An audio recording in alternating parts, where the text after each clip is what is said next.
်ဝဲမြို့ရဲ့နာမည်ကြီးလူကြိုက်အများဆုံးမသိတဲ့သူမရှိတဲ့မြိုင်ကြီးထမင်းတုပ်ပဲဖြစ်ပါရဲ့နော်ပျော်ဝဲသူပျော်ဝဲသားမှန်ရင်နော်ဟာဒီကဆိုင်ကိုသိပါတယ်နော်မသိရင်တော့ဒါဟာပျော်ဝဲသူပျော်ဝဲသားမစစ်သေးပါဘူးနော်ဟာဒီကမြိုင်ကြီးထမင်းတုပ်ဆိုင်ပေါ့နော်နေလေကင်းစဖွင့်ပြီဆိုတဲ့အချင်းကနေစားပြီးကြိတ်တိုးဝက်ကွဲပေါ့နော်အလှကြီးပေးနေသလားအောင်းမေးလောက်အောင်ဝိုင်းမရလောက်အောင်ထိကို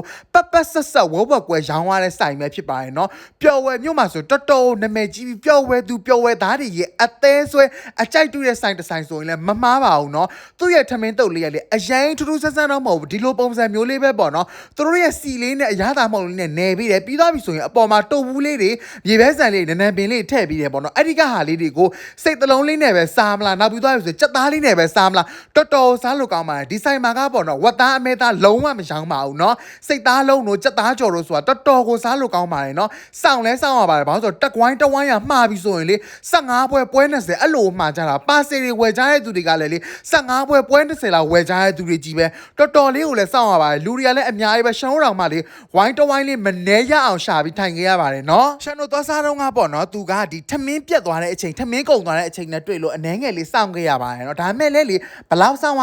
ပျော်ဝဲသူပျော်ဝဲသားတွေဟောဒီကမြိုင်ကြီးထမင်းတုပ်ဆိုရင်လေစောင့်ပြီးတော့ဝယ်ကြတဲ့အထိကိုကြိုက်ကြပါတယ်နော်တခြားနယ်မျိုးကသူတွေဆိုရင်လေဟောဒီကမြိုင်ကြီးထမင်းတုပ်ကိုပါဆယ်တွေအများကြီးဝယ်စားပြစ်အောင်ကိုမှာပြီးတော့စားကြတာပေါ့နော်သူကမန်းလေးမှာနေတဲ့သူတွေပျော်ဝဲသူပျော်ဝဲသားမန်းလေးမှာနေတဲ့သူတွေဆိုရင်လည်း